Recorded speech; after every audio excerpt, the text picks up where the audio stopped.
अस्सलामुअलैकुम वरहमतुल्लाहि वबरकातुहू। उम्मीद करता हूँ आपने पिछला सबक साथ साथ पढ़ा होगा और इंशाअल्लाह जब हम आप सेकंड चैप्टर को ख़त्म कर देंगे तो आज का हमारा टॉपिक है इक्वेशन ऑफ मोशन। अब equation of motion of uniform acceleration body. अब बॉडी विद यूनिफॉर्म एक्सेलरेशन का मतलब है कि बॉडी कवर कर रही है same acceleration in same interval of time, और इसके साथ 3 से 4 जो रिलेशन है जिन क्वांटिटीज़ का, उनमें से एक है कि ये इनिशियल वेलोसिटी, फाइनल वेलोसिटी यानी टाइम, उसके बाद डिस्टेंस, ये चीज़ें हैं, और एक्सेलरेशन। अब जिस तरह आप ये पढ़ते हैं, consider a body of moving with initial velocity with uniform acceleration in a straight line, its velocity become after time T. वो कह रहे हैं कि कंसिडर अ बॉडी। अब हम कंसिडर करते हैं body with from a moving with initial velocity with uniform acceleration in straight line, it velocity become V F after time T.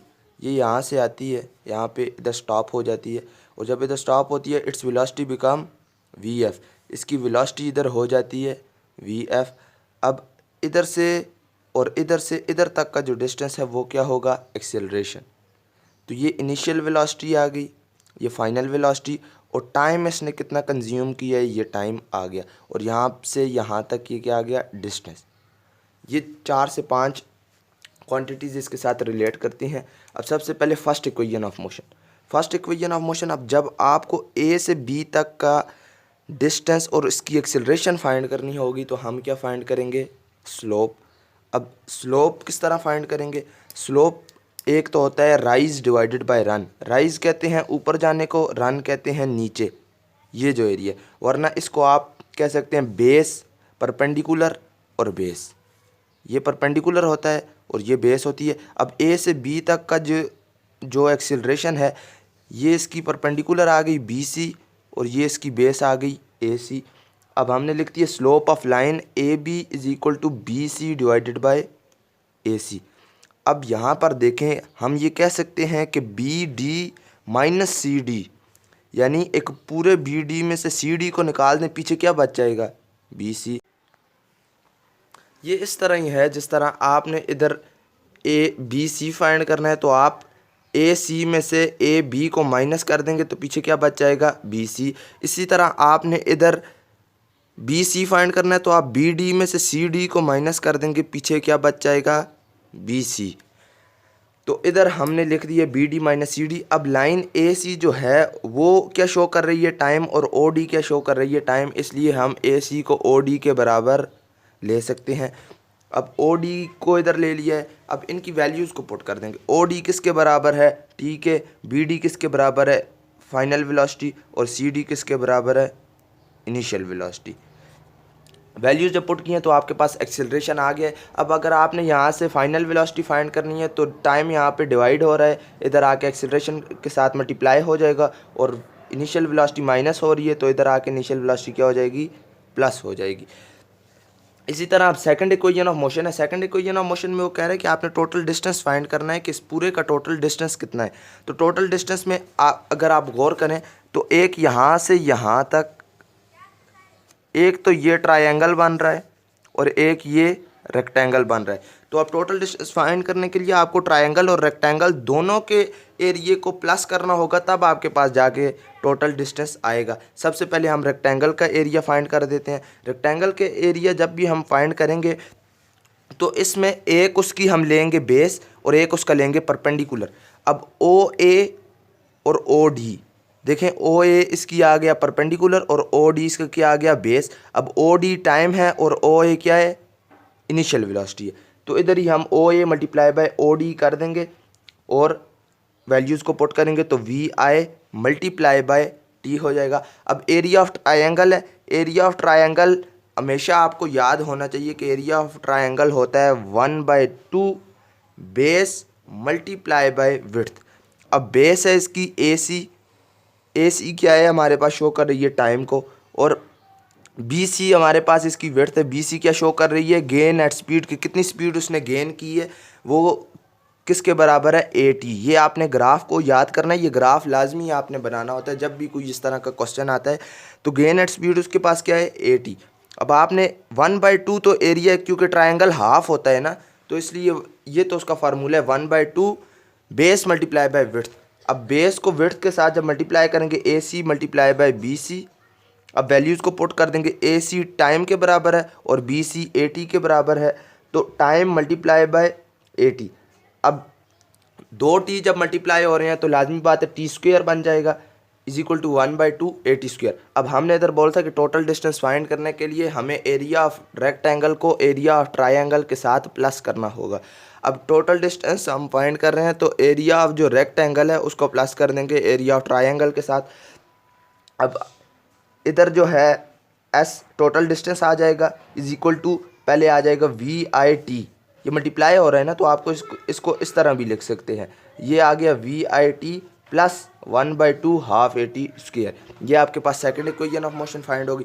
अब थर्ड इक्वेशन ऑफ मोशन, अच्छा ये बात आप याद रखें कि फर्स्ट इक्वेशन ऑफ मोशन को कहते हैं डिस्टेंस इंडिपेंडेंट इक्वेशन, सेकंड को कहते हैं फाइनल वेलोसिटी इंडिपेंडेंट इक्वेशन और थर्ड को हम कहते हैं कि टाइम इंडिपेंडेंट इक्वेशन। ये बोर्ड में नहीं आता कि आप लिखें फर्स्ट इक्वेशन ऑफ मोशन या सेकंड इक्वेशन ऑफ मोशन, उधर आता है कि आप लिखें टाइम इंडिपेंडेंट इक्वेशन या फाइनल वेलोसिटी इंडिपेंडेंट इक्वेशन। अब फाइनल वेलोसिटी इंडिपेंडेंट इक्वेशन कौन सी है? ये सेकंड इक्वेशन है। और टाइम इंडिपेंडेंट कौन सी है? टाइम इंडिपेंडेंट आपके पास थर्ड इक्वेशन है। अब थर्ड इक्वेशन ऑफ मोशन में आपने फाइंड करना है, वो कह रहे हैं टोटल डिस्टेंस। अब आप कह रहे हो कि हमने सेकंड में भी टोटल डिस्टेंस फाइंड किया, लेकिन सेकंड में हमने डिस्टेंस फाइंड किया था, हमने इस पूरी डायग्राम को डिवाइड कर दिया था किसमें, एक ट्रायंगल और एक रेक्टेंगल में। लेकिन इसमें वो कह रहा है कि आप पूरी का डिस्टेंस फाइंड करें। तो ये एक ट्रेपीजियम है जो कि OA, OB, AB, BD और DO है। ये एक पूरा ट्रेपीजियम है। तो इसका फार्मूला है कि एरिया ऑफ पैरेललोग्राम नहीं, area of 2 parallel side divided by 2 multiply by height. Area of 2 parallel sides PAR parallel sides multiply by height divided by 2। तो एरिया ऑफ पैरेलल साइड, आप यहाँ पर आप पैरेलल साइड्स देखें तो यहाँ पर OA पैरेलल है BD के। तो इसी तरह आप हाइट की बात करें तो हाइट क्या होगी? OD। अब डिवाइडेड बाय 2। अब इधर आपने एरिया ऑफ 2 पैरेलल साइड हमने क्या बोला था? OA और BD पैरेलल साइड्स हैं। तो आगे अब हमने इधर वैल्यू पुट कर दी है। Area of 2 parallel side OA plus BD divided by 2। अब हाइट हमने क्या बोला था? क्या है? OD। तो इधर हमने हाइट भी पुट कर दी है OD। अब OA और BD क्या है? OA आपके पास इनिशियल वेलोसिटी है जबकि BD आपके पास फाइनल वेलोसिटी है। और OD यहाँ पर आपके पास क्या है? टाइम को रिप्रेजेंट कर रहा है, तो यहाँ पर टाइम आ गया। अब आपने करना ये है, यहाँ पर ये बुक में बहुत मुश्किल लिखी हुई है, ये बड़ी आसान डेरिवेशन है। इस तरह से आपने सबसे पहले यहाँ पर टाइम जो है, टाइम को फाइंड करना है। अब ये इस तरह है जिस तरह आपने सबसे पहले फर्स्ट इक्वेशन ऑफ मोशन में आपने बोला था A is equal to VF minus VI divided by T। अब आपने इधर क्या फाइंड करना है? टाइम को। तो टाइम इधर डिवाइड हो रहा है, इधर आके क्या हो जाएगा?